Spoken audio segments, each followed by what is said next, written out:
Ternyata untuk membuat donat yang empuk dan lembut seperti ini itu nggak susah loh.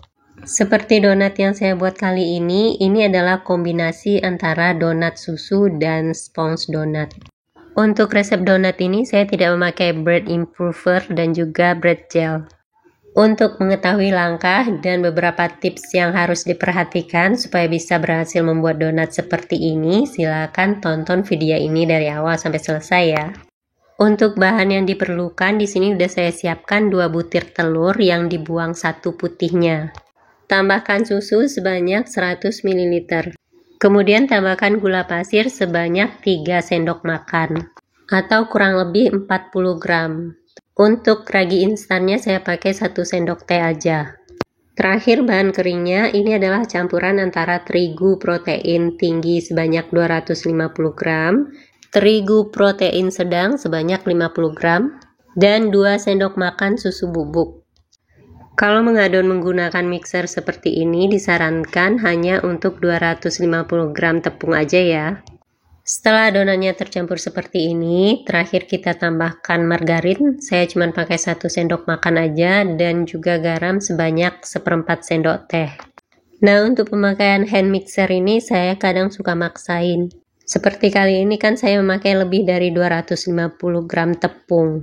Pernah juga sampai 500 gram tepung dan itu sampai mesin mixernya panas, adonannya belum kalis. Nah, ini adonannya udah selesai, ini saya mix kurang lebih selama 10 menit. Untuk mengetahui kalau adonannya itu udah cukup kalis, di sini kita udah bisa lihat ada window pane-nya, jadi kalau ditarik gitu nggak gampang robek. Setelah adonannya jadi seperti ini, kemudian ini akan saya istirahatkan sebentar.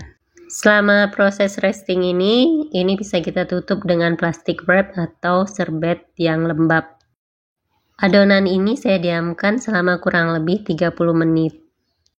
Setelah seperti ini, saya buang dulu angin yang terperangkap di dalamnya. Kemudian adonan ini akan saya bagi-bagi sesuai dengan seberapa ukuran donat yang akan saya buat. Untuk setiap bagiannya saya ambil seberat 40 gram. Kemudian setiap bagian adonan ini mau saya rounding. Ini saya padat-padatkan dulu. Nah, seperti ini sampai bentuknya permukaannya tuh licin seperti ini. Saat proses rounding ini adonannya agak ditekan supaya hasilnya mulus. Setelah tahap roundingnya selesai, ini saya fermentasi selama kurang lebih 1 jam. Sampai adonannya mengembang 2 kali lipat seperti ini dan ini udah siap untuk dibentuk. Ini saya bentuk suka-suka aja ya karena cuman untuk konsumsi keluarga sendiri. Sebelum dibentuk ini saya pipihkan terlebih dahulu. Kemudian bagian tengahnya saya bolongkan dengan menggunakan spit kue. Pada proses fermentasi bisa aja memakan waktu lebih lama, semua itu tergantung pada suhu di daerah kita masing-masing. Ada nggak yang punya pengalaman bikin adonan roti, pas fermentasinya itu udah berjam-jam tapi nggak ngembang-ngembang?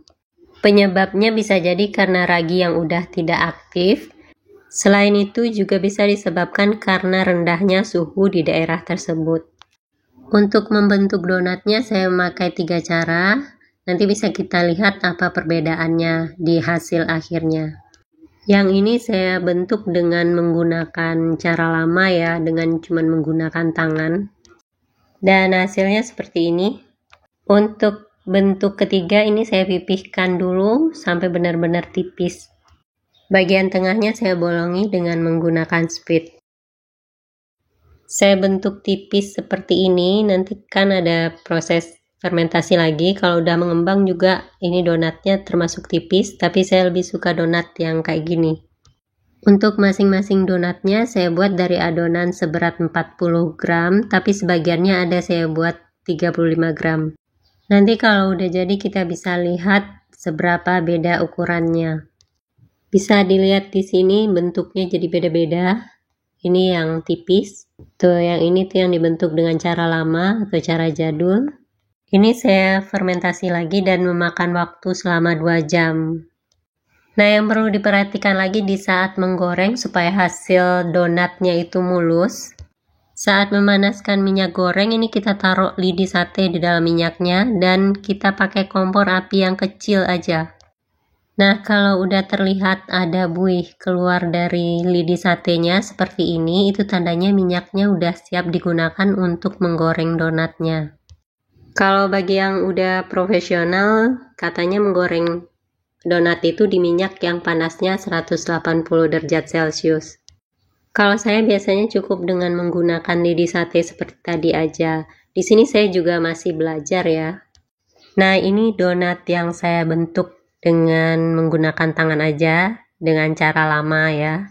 Ini yang dilubangi dengan menggunakan spit, dan yang ini yang paling tipis, yang saya rolling tipis terus dilubangi dengan spit.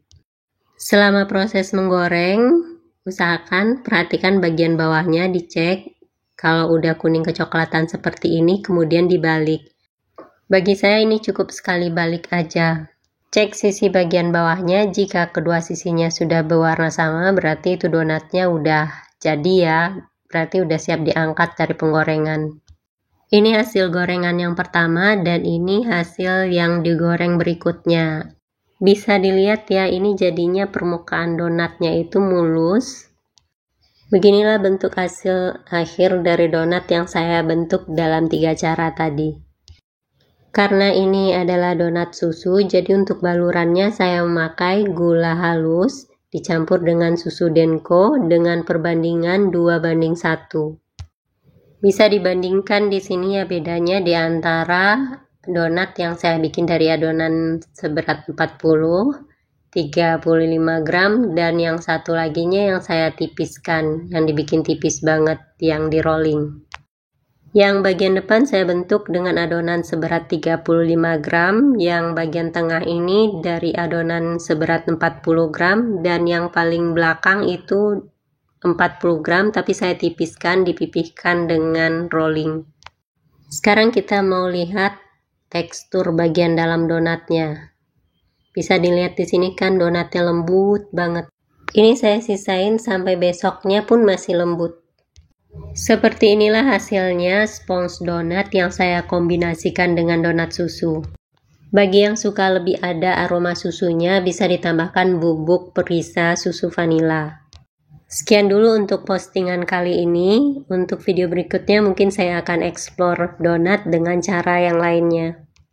Sampai jumpa di postingan saya berikutnya ya.